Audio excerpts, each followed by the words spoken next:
We all know that sometimes the answers to today's problems can be found in the past. Our guest today will take us to 19th century Italy, where we will have a glimpse into a dark page of social and medical history. At one time, up to 10% of European men had syphilis. Its victims were rumored to include Beethoven, Van Gogh, Baudelaire, Oscar Wilde, and Flaubert. But the syphilis epidemic had another side that hasn't gotten much attention. Welcome to the ReachMD Book Club. I'm Dr. Leslie Lundt, author of You Can Think Like a Psychiatrist, your host, and with me today is Dr. David Kertzer. Dr. Kertzer is provost of Brown University, where he is a professor of anthropology and Italian studies. He is the recipient of many honors, including a Guggenheim Fellowship, 2 Fulbright Fellowships, various National Science Foundation and National Institutes of Health Research Awards. His latest book is Amalia's Tale. Welcome to ReachMD. Nice to be with you. Dr. Kertzer, Amalia's Tale takes us into a world that is unfamiliar to most of us. Tell us a bit about the setting. Well, it takes place in Italy in the late 19th century, and there was a phenomenon in Europe that today is largely unknown but was extremely important back then, namely the mass abandonment of newborn babies. So that in Italy in the mid-19th century, in cities like Florence and Milan, about 1 out of every 3 babies was abandoned at birth to foundling homes. And throughout much of Europe, there was a whole complex system of foundling homes, because in the 19th century, the only way to keep a newborn baby alive who was abandoned was to find a wet nurse for her. So this was a system invented for trying to keep those babies alive, and it affected thousands and thousands of lives. Why were so many babies abandoned? Well, there were various reasons. In the Papal States, for example, now this is somewhat earlier, the Papal States ran from Rome to Bologna through the middle of Italy for 1,000 years until 1870. But, for example, in the Papal States, of which Bologna, which is the setting for my book, was part, the church required unwed mothers to abandon their children to foundling homes. They were not allowed to keep their children. But by the late 19th century, industrialization was leading to larger and larger numbers of women working in factories, particularly textile factories. And as they found it incompatible to work in the factories and have babies, the foundling homes also began to take in large numbers of children of working-class mothers, at least in some of Italy's cities and beyond. Now, were the illegitimate babies and their mothers treated differently in other parts of Europe aside from the Papal States? Well, the foundling home system began in Italy hundreds of years ago, but then went out to much of Europe, particularly Catholic Europe. In Protestant Europe, curiously, there was somewhat different norms, but it spread not only to places like France and Spain and Portugal and Greece, but also to Russia as well, which had very large foundling homes, particularly in Moscow and St. Petersburg. So 1,000 years ago, they were set up to take in poor children.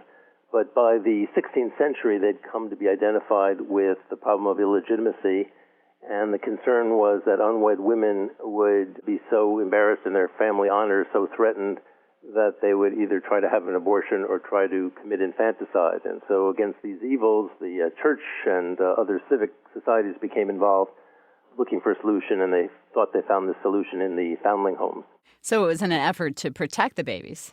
That's right. Initially, it was said that the first foundling home, or one of the first, was set up in Rome hundreds of years ago when the Pope heard about increasing number of babies who were being caught in the fishing nets in the Tiber River. And he was worried about their souls, that from a religious point of view, the most important thing was that these children at least be baptized, even if they would die. So their health, both spiritual health and also material health, were involved. Now, what was known about syphilis at this time in the 19th century? Well, of course, it had been around for a long time. It apparently first showed up in Europe, actually in Italy, in 1493, presumably brought back by sailors who had been with Columbus. At least that's the main theory of having a New World origin. And in the early decades, it was particularly virulent, led to mass death. So it had been around for hundreds of years by the 19th century. They still didn't know exactly what caused it, and much less did they know what the cure was. So largely they were using various kinds of mercury and other cures that often were more deleterious than helpful. Mercury? How did they give mercury? It was given in different forms. It could be given on the skin in a kind of ointment. It was given in various kinds of injections and various kinds of inhalations. So they're really ingenious in finding ways in which people could be treated with mercury. But people had very strong reactions physically to it. They were said to, for example, salivate literally gallons. Their teeth would fall out, and there would also be internal damage as well. So the doctors worked very hard to try, by the late 19th century, to find a way to give, from their point of view, the minimum mercury they needed to have an effect without causing all those other organic difficulties. So if the mercury didn't kill you, maybe you'd survive.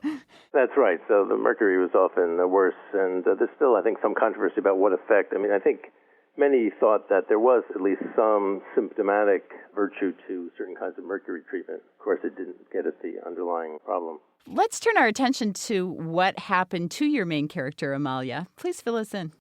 Well, as I mentioned earlier, in order to keep these babies alive, these thousands of babies who each year were being abandoned at Europe's foundling homes, they needed to find wet nurses. So you needed to find women who were capable of nursing. So there were two kinds of women that basically were qualified. One, women who recently had a birth but whose baby had died, and the other, women who had weaned their baby because they didn't believe that a infant should be given to a woman who was still nursing her own baby, and because they thought she would give priority to her own baby. So in the case of Bologna, which I'm looking at, had been the second largest city in the Papal States, now in the newly unified Italian state by the late 19th century. It was one of the major cities. Bologna had a foundling home that had been around for hundreds of years and was taking in several hundred children each year in the foundling home, and therefore looking for women to wet nurse them. For poor women, peasant women in the mountains outside of the city, this was really the only way they could make a financial contribution, bringing in cash to their families. In fact, for these peasant families in many of these villages, not only in Italy but France and elsewhere, it was, in these communities, the only way to bring in cash income. So the foundling home would look for such women, would place the newly abandoned babies with them, and then offer them monthly payments to nurse them, and then if they kept them after the period of nursing, would continue those monthly payments up to 15 years when the child was 15 years old, so they would be treated as kind of foster children. The particular case of Amalia is, in this context, Amalia was a 23-year-old illiterate peasant woman, so she was kind of typical of these women who were desperate for the money offered by the foundling home. She went down to the city of Bologna from her mountain residence, 20 miles or so away, and she told them she was there to take in a baby. When they gave her the baby, though, she noticed the baby looked very sickly, and she said that she wanted a healthy one.